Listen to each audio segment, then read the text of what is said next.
رودی جولیانی. بسیار شورانگیز است که در بزرگترین گردهمایی مجازی در جهان شرکت کنیم.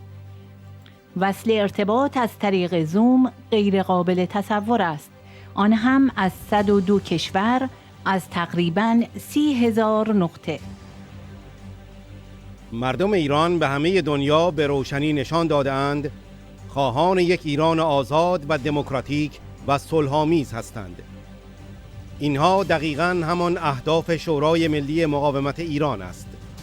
دقیقاً همان اهداف سازمان مجاهدین است.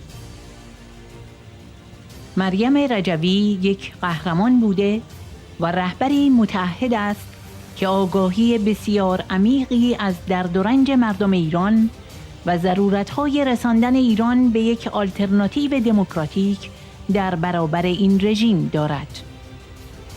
روزی را تصور کنید که این رژیم دهشتناک سقوط کند. حضور یک زن در رأس دولت موقت به نظر من به طور کامل بخش‌های بزرگی از خاورمیانه و جهان را تغییر خواهد داد.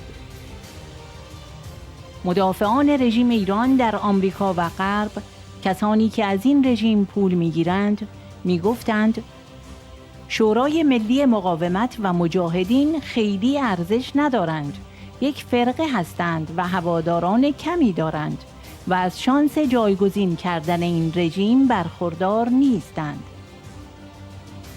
اما اگر به اظهارات خامنه‌ای و دست نشانده او روحانی در همین سال گذشته گوش کنید، چندین بار گفتند که تنها خطر برای رژیمشان شورای ملی مقاومت و سازمان مجاهدین هستند.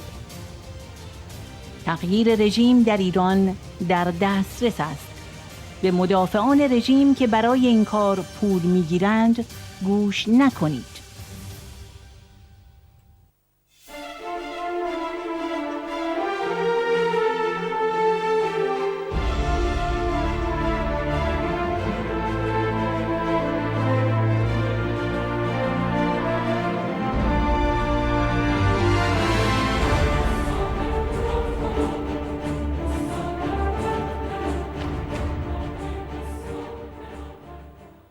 Mariam Rajavi, distinguished participants, and all of us gathered here in order to move forward with a free, democratic, and peaceful Iran. I'm joined, as you can see, by your great representative, advocate, friend, Bob Torricelli, and your equally staunch supporter, Joe Lieberman, two great American leaders and two people who are very, very staunch defenders and advocates of a free, democratic, and peaceful Iran. It's an honor to be with them, and it's an honor to be with you. And it's very exciting to be part of the largest virtual gathering in the world, connecting people on Zoom. I can't imagine it. From 102 countries, almost 30,000 different locations.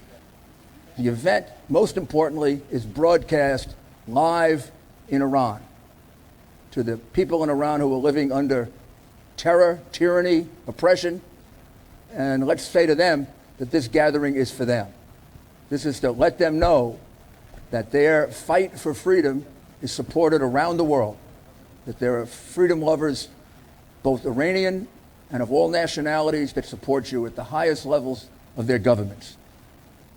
The people of Iran, through their protests, starting in November of 2019 and almost continuously every week, every day, have demonstrated the great desire they have for freedom.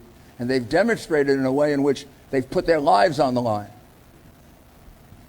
That is a very, very powerful demonstration of just how strong the desire for freedom is in Iran.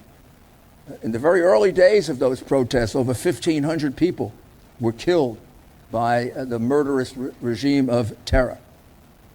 And the people of Iran have made it clear to the whole world that if they could have their way, and they're going to have it, they would want a free Iran, a democratic Iran, a peaceful Iran, an Iran ruled by law, an Iran where people can practice their religion, and an Iran in which women are treated the same as men. Those are precisely the goals of the National Council for Iranian Resistance, precisely the goals of MEK, and they are the goals enunciated by Maryam Rajavi in her very, very brilliant and universal 10 principles, which are completely consistent with the highest values of the United States and similar governments. Two slogans during the protest, I think, are vital to show how the people of Iran feel, because you can see these signs consistent through many of the 300 or so protests or more that have taken place. And it says, reformists, hardliners, the game is over. And then there's one that says, down with the dictator. Now, it's one thing for me to say that and to hold that sign here in America or in the United Kingdom or in France or Germany or wherever else you are. It is another thing to hold that sign in Tehran. That's a mark of death. It is very likely or very possible that you're going to be singled out to be one of those people who's shot down on the street if you oppose the regime. It is surely likely you're going to be murdered if you support the MEK or any similar movement. There's just no question about that. And despite that, and despite the 1,500 murders right at the beginning that continue to this day, the protests are not slowing. The protests are not lessening. They're becoming greater and greater and greater.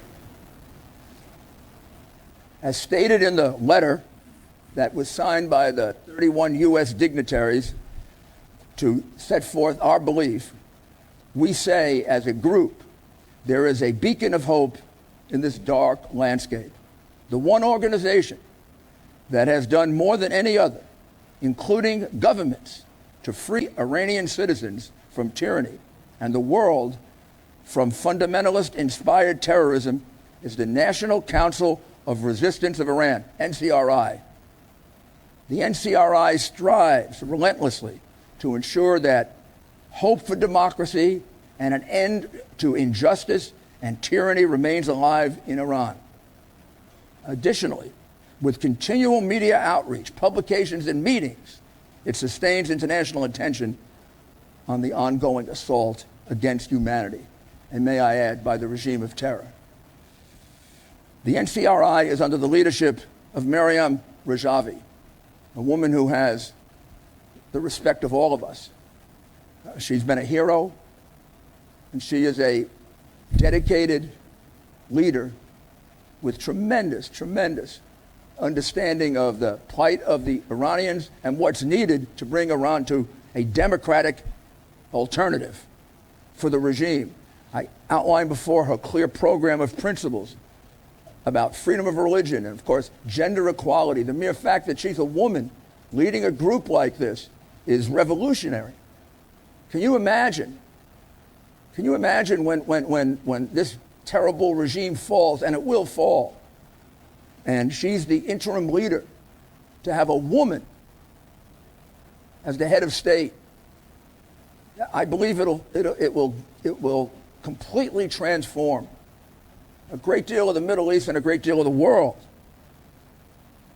The NCRI under Madam Rajavi offers for us the universal vision of freedom, going back to the Old Testament and all through civilizations. This has been the quest of the human heart, the human soul. And again, that's illustrated by the fearless people in Iran who demonstrate for freedom despite the fact that they can see that their lives can be taken. It happens right in front of them. The MEK is the main component of the NCRI. And with its network, it's the driving force for change. And that's the reason why the regime is singled out for murder. There are those Iranian apologists here in America and in the West, people who are paid by the Iranian regime, who say the NCRI and the MEK don't amount to much. They're a cult. They have very few followers. They have no chance to replace the regime. But then if you listen to the words of the Ayatollah and his puppet, Rouhani, just over the last year, 2 or 3 times the Ayatollah and 4 or 5 times Rouhani have said that the only threat to their regime, the only organization that has any chance to put together a government to replace them, is the NCRI and the MEK. I mean, it's amazing they would admit that, but they do. It's equally amazing that the corrupt Western press suppresses that. I can only attribute that to the power of the lobbying organizations for Iran who have sold their souls to the regime of terror. But we know the truth, and they know the truth. They know that this organization is a total threat to them. And when they see today this gathering of people taking advantage of Zoom and the new modern methods of communication, they and our ability to broadcast all throughout Iran, despite their best efforts to block us, they realize they have a formidable foe. They realize and can foresee how this group could easily stand up an interim government that could be a bridge to a permanent, democratic, free, prosperous, and wonderful Iran, because the Iranian people deserve that. And the Iranian people can sustain that. The economy in Iran is collapsing. And that's a tragedy. No one wants to see that.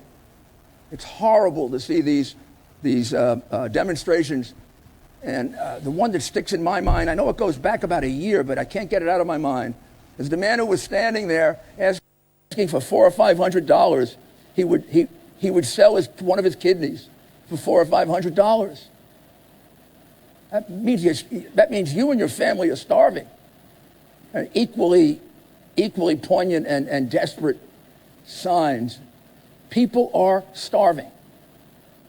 Even when Iran was getting a flow of money, like the $1.7 billion in cash that I will never understand, that was delivered to Iran as the price of the ill-fated nuclear agreement, people in Iran were starving. And now, with the much more effective sanctions that have been in effect since the new administration came into power in Washington, the sanctions have been crushing. And now with coronavirus adding to it, I mean, the level of poverty and the level of hunger and the level of pain in Iran is heartbreaking.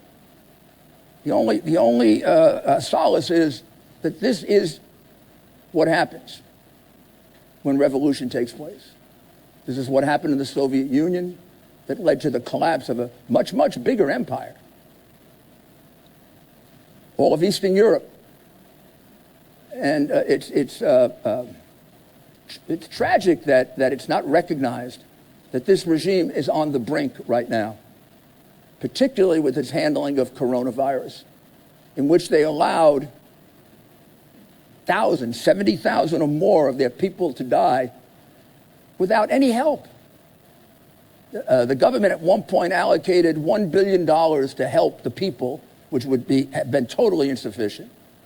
And only 30% of it has been distributed.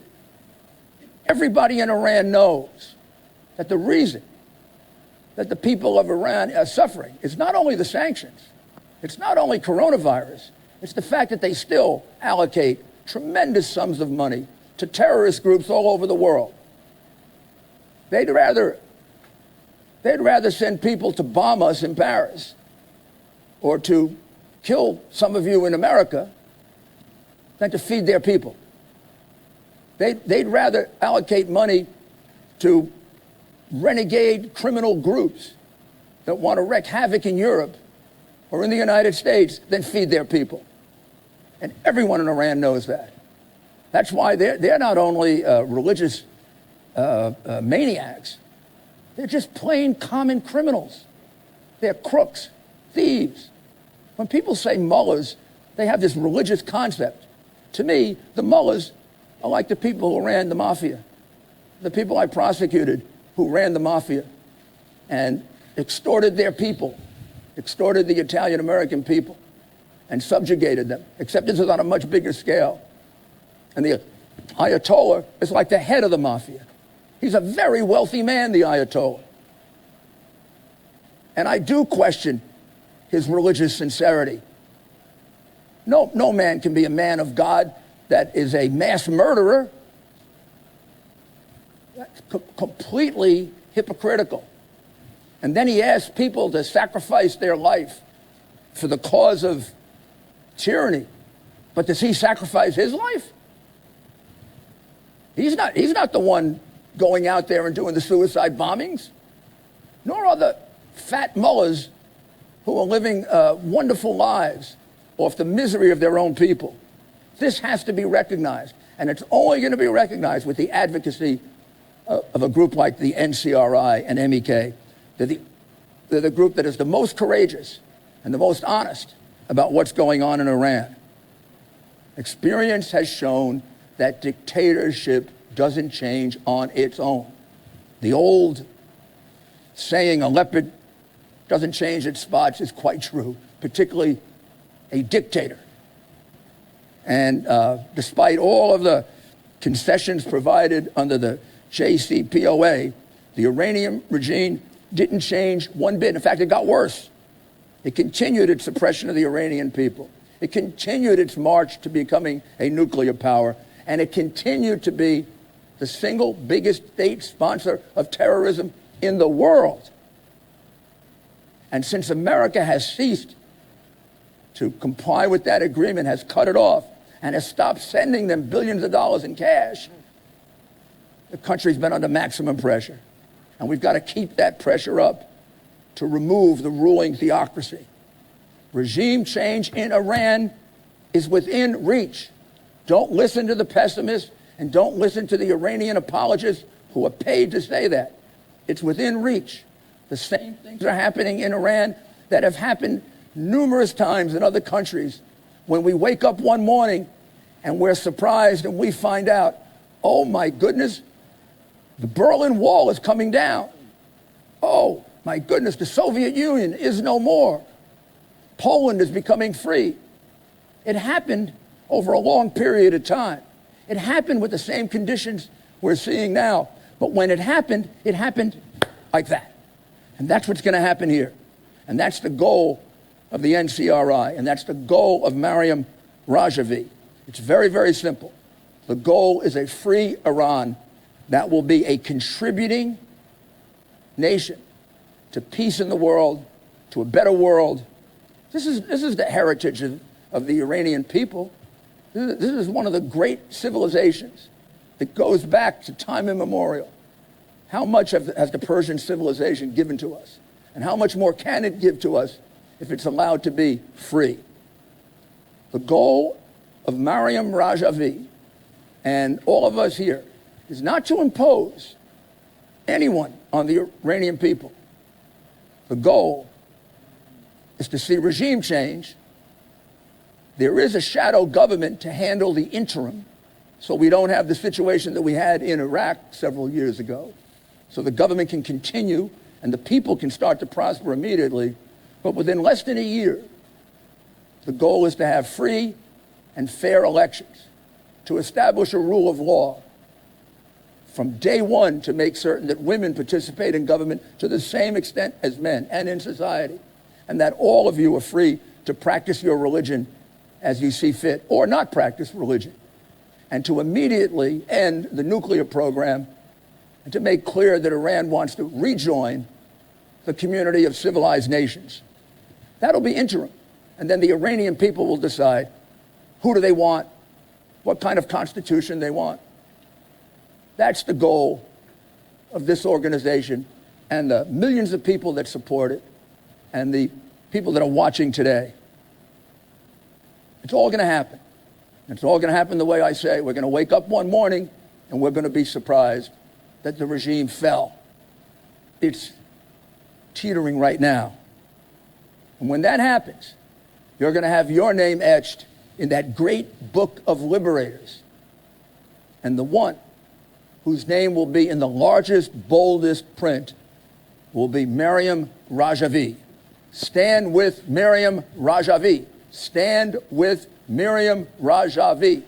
Stand with Miriam Rajavi. Thank you.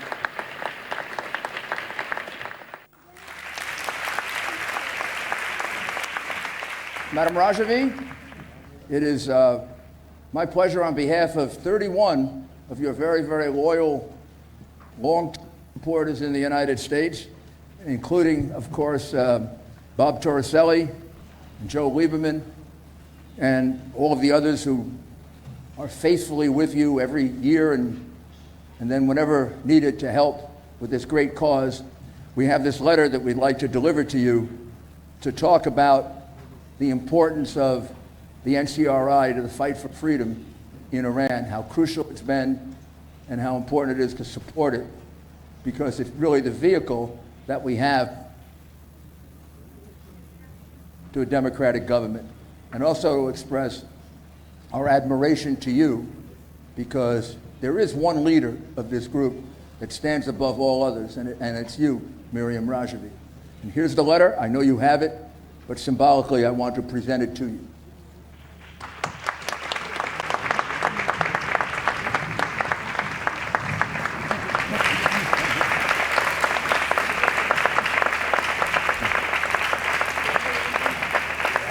You're welcome.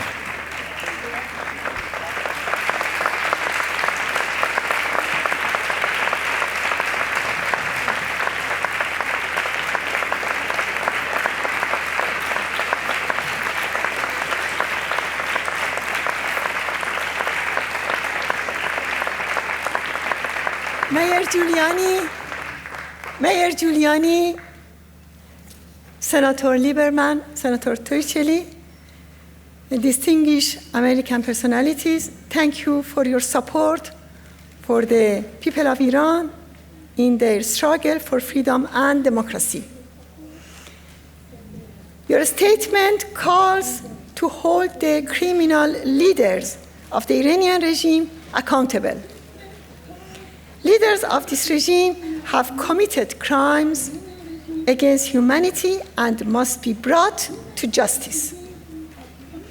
This regime is responsible for 120,000 political executions, massacre of 30,000 political prisoners in Iran, and several terrorist attacks in the world.